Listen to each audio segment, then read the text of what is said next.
Measurement is a collection of data, okay, of numeric data, and this data describes objects or events. So if you look at my highlight here, I highlighted three major words: collection, numeric data, and objects.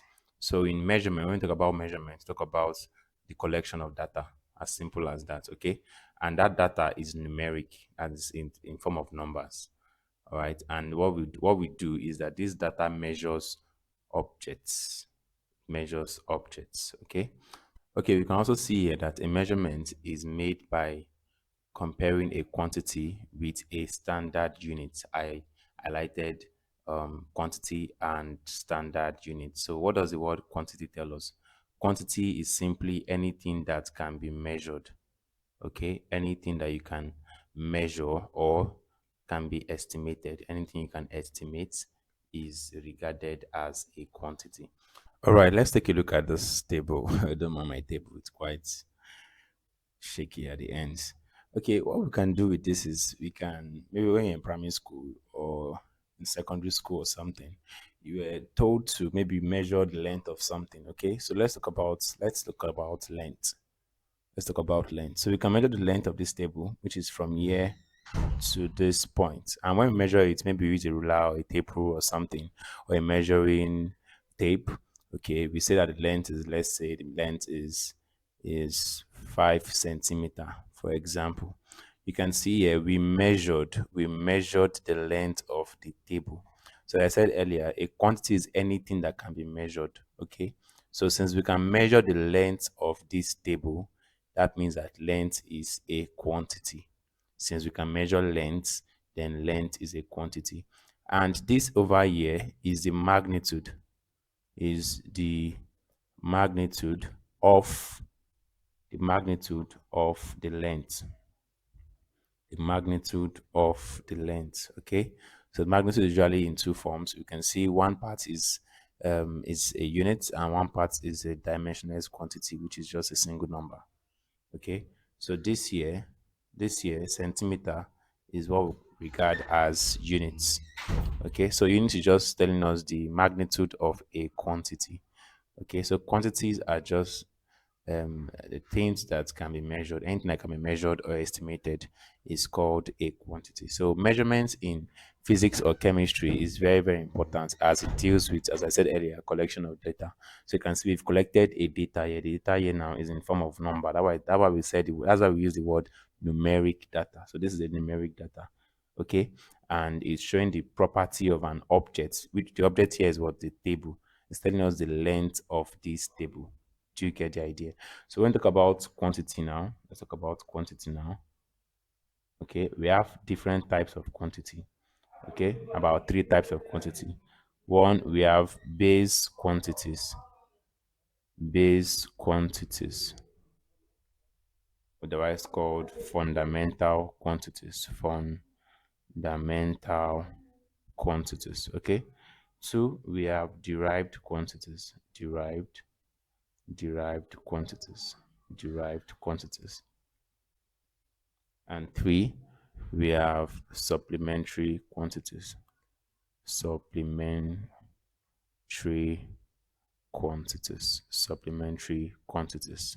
Okay, let's start with the first one. The first one says base quantities. So what are base quantities? Otherwise called fundamental quantities. They are the main quantities. Okay, they are the main quantities. They are not gotten from other quantities. They are the main quantities. Basically, we have about 7 fundamental quantities. Okay, these ones are not on from the word you get it from the word fundamental means main. Okay, derived means they are gotten from something. Why these supplementary quantities are just like intermediate between base quantities and derived quantities. Okay, so let's see the types of fundamental quantities we have.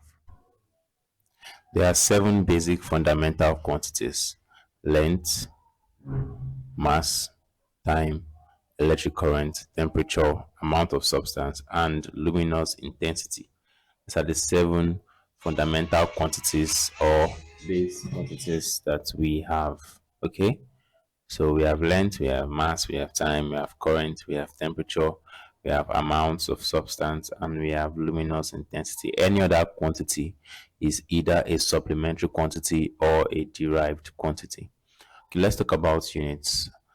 Units are magnitude, or I can say units. A unit is the magnitude of a quantity. The magnitude of a quantity. Take for example, I can measure the mass of an object. I can say the mass of an object, the mass of a box, for example, is, let's say, 5 kilogram. Okay, this kilogram, this here is telling us the magnitude of the mass. And here we have two things: we have the units and we have a number, a dimensionless number. Do you understand? So kg here is the unit for mass. Okay, so every quantity, or let me say most quantities, but every fundamental quantity have a unit, and we call the unit fundamental unit or base unit. So the unit for length is meter, for mass is kilogram, for time second, for current ampere, for temperature Kelvin. Now we have other units, okay, but Kelvin is the SI unit. Okay, let me talk about that real quick. SI unit simply means standard international units. Okay, most quantities have more than one unit, okay, but one is the most acceptable. For example, length has units like centimeter, like millimeter, okay, like decimeter and the rest. But meter is the most acceptable. So meter is the SI unit, for length. So this here, everything you see here, they are all SI units. So they are the base units for these quantities. So these 7 quantities have the 7 units. I believe you understand what I mean. So let's talk about derived quantities. So I listed some derived quantities like velocity, acceleration, force, work, power, and pressure.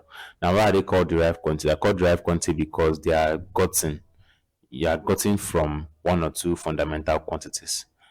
Okay, they're gotten from one or two fundamental quantities. Velocity is actually displacement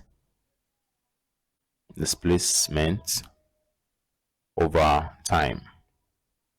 Displacement over time. Okay, you can see I'm getting velocity. For me to get velocity, I need two fundamental quantities. I need displacement, I also need time. So that's why it's called a derived quantity, because it is gotten from one or two fundamental quantities. So same way, other quantities or other derived quantities also have the formulas as follow. So these are the formulas for the derived quantities I represented up here. So for acceleration, we have velocity over time. For force, we have mass times acceleration.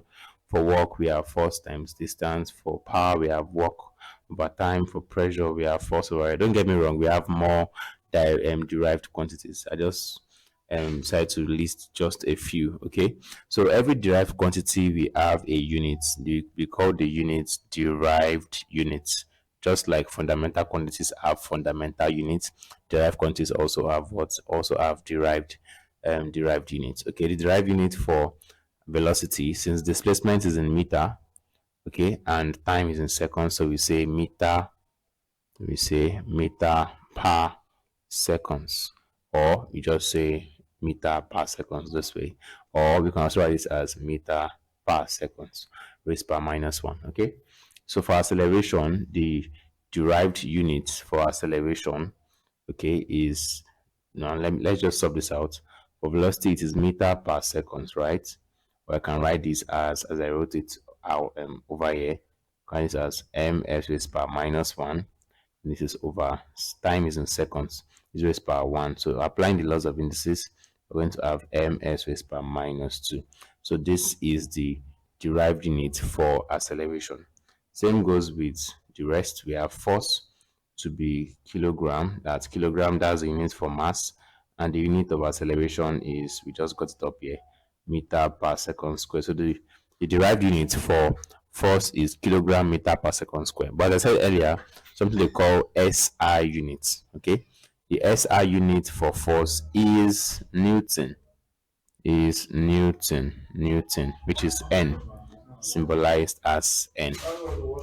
Okay, for work, we have force times distance. Force is, let me change back the color. Force is Newton, right? right? And distance is meter. So that means the derived unit for work is Newton meter.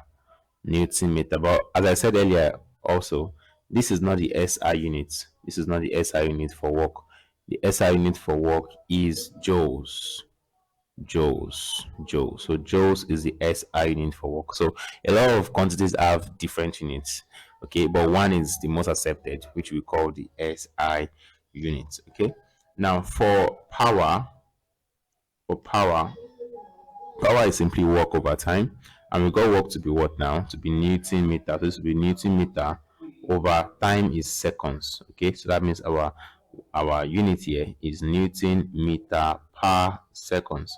Again, this is not the SI unit for, although it is a unit, it is a derived unit, okay, but this is not the SI unit.